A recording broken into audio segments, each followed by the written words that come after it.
ఉపాధ్యాయులు ప్రత్యేకమైనటువంటి శ్రద్ధ తీసుకుని ఈ ప్రతి సంవత్సరం 15,000 రూపాయలు వీరికి కేంద్ర ప్రభుత్వం నుంచి స్కాలర్షిప్ లభిస్తుంది.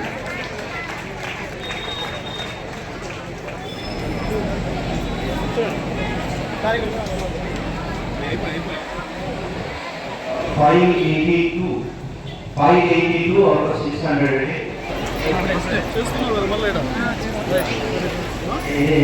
వదనములకు నిర్మల మందాకీకలదు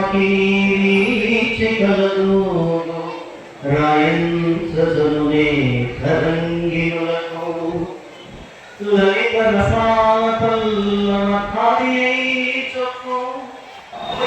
ప్రభుత్వం యొక్క లక్ష్యాలు నిర్దేశిస్తున్నటువంటి వాటిలో ముఖ్యంగా ఏదైతే విద్య అనేటువంటి రంగాన్ని ప్రథమ ప్రాధాన్యత ఇస్తూ ఈ రంగాన్ని రాష్ట్రంలో ముందుకు తీసుకెళ్ళిపోవాలి.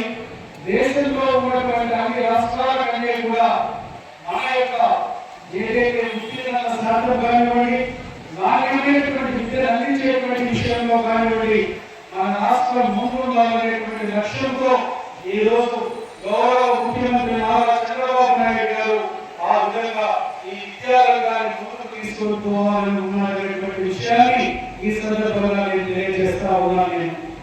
అందుకోసం ఈ రోజు ఈ రాష్ట్రంలో విద్యారంగాన్ని ముందుకు తీసుకుపోయేటువంటి లక్ష్యంతో నారా లోకేష్ బాబు గారు ఈ రోజు మన యొక్క విద్యాశాఖ మంత్రిగా ఉండడం జరిగింది.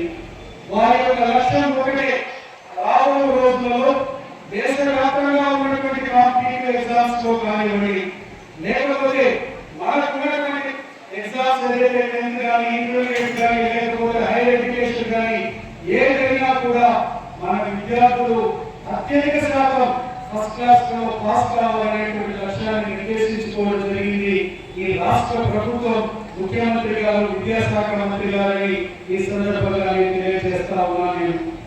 ఈ రోజు ఏదైతే పిల్లలకి స్కూల్ బ్యాగ్సే కాదు, యూనిఫామ్సే కాదు, లేకపోతే వారికి సంబంధించినటువంటి సాక్సెస్ కానీ, బూట్లు కానీ, బెల్ట్స్ కానీ ఇవన్నీ కూడా పుస్తకాలతో పాటు అందించడం అనేది అర్థం ఏంటంటే, వెనుకబడినటువంటి రాష్ట్రాలలో మన రాష్ట్రం కూడా ఒకటి.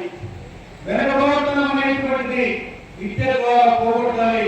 విద్యని పేదరికం మూలాన వారికి నాణ్యమైన విద్య అందకుండా ఉండకూడదు.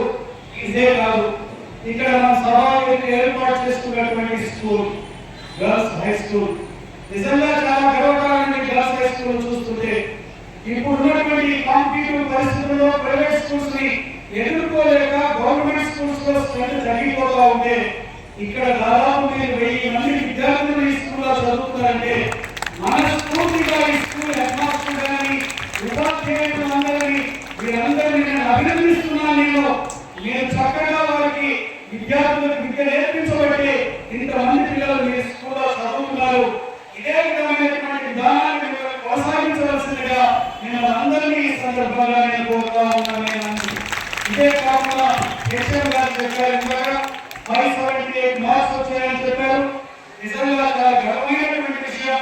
ప్రభుత్వ పాఠశాలలో ఈ రోజు ఉన్నటువంటి విద్యార్థులు ప్రైవేట్ పాఠశాలకు ధీటుగా ఈ రోజు మార్క్స్ తెచ్చుకుంటున్నారంటే ఆ గీతను చెల్లేస్తున్నారు.